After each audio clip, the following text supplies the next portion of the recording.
Exactly 50 years ago, on the 11th of February 1966, District 6 was declared a white group area. Over 60,000 people were relocated. A way of life was destroyed. Now plans are in place for the next phase of the redevelopment of the area. And our reporter, Vanessa Poonah, is there. She's in District 6. Vanessa, a very, very good morning to you. What are the plans in that area?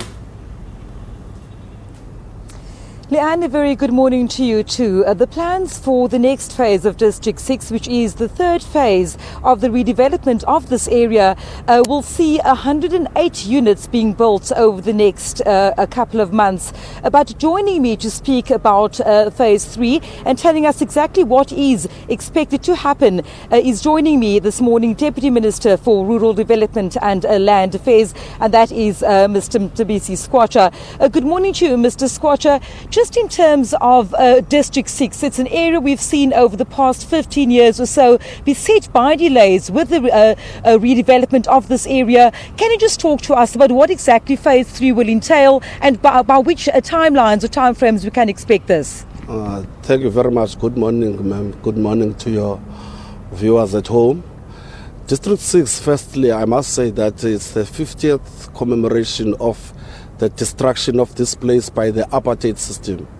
And so today we are excited that tomorrow we'll be celebrating not only District 6, but in fact the resilience of the people of District 6, in spite of the apartheid laws, but their resilience and their will and desire to return to the places where they were forcibly removed. It has not been an easy process. It's been an emotional process.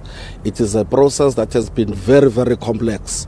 We are now entering the third phase, as you say, which will see the construction of these new houses. But you see, we're not only building houses, there will also be business complexes in the place. And the theme really and the gist of the matter is we are returning people to where they were forcibly removed. And we want them to enjoy South Africa in its diversity. And so this is what we are about. The process is a complex one, but the desire and the will is there to do the right thing. You do say that the process is a complex one. Now, we know that initially over 2,600 units were planned for this area. Over the past 15 years, there have been many delays, and one of those delays is the completion of this beneficiary list. How far is that process? I know that only 139 units have been built in phase 1 and phase 2, but what are the issues with regards to the finalisation of this beneficiary list? Who will be coming back to District 6? Look, as the Act indicates, people who are making claims have to be verified.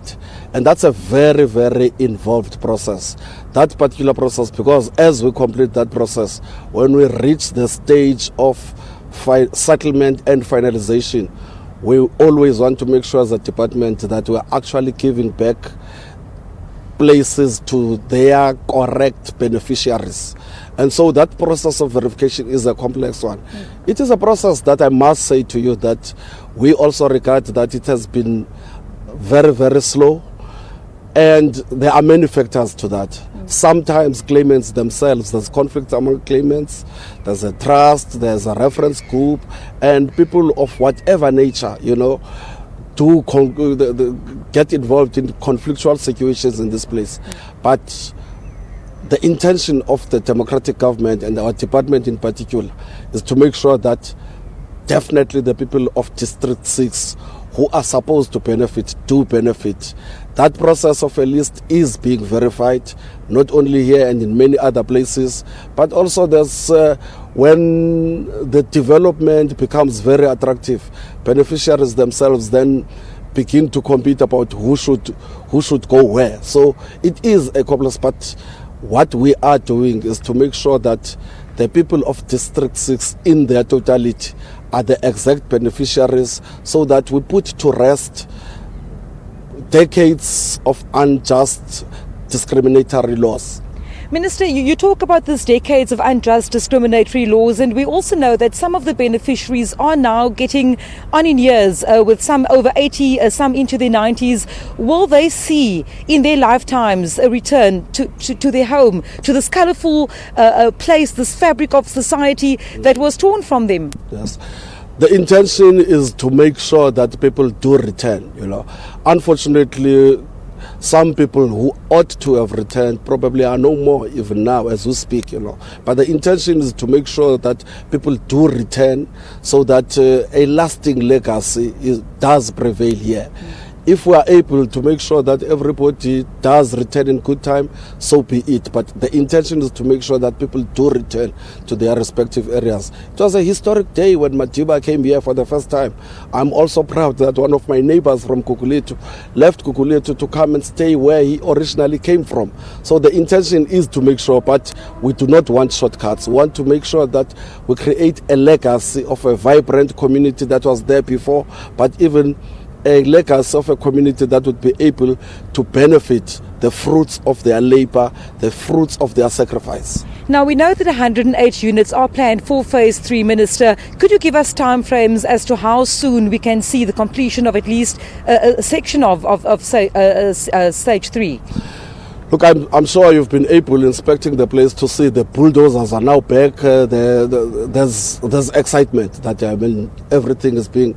In relation to the time frames, I can say to you, I'm sure in the next 2 financial years there can be completion of a particular phase, so that people can be able to start doing their work and coming back to the areas, and they themselves getting together as a united family of District 6.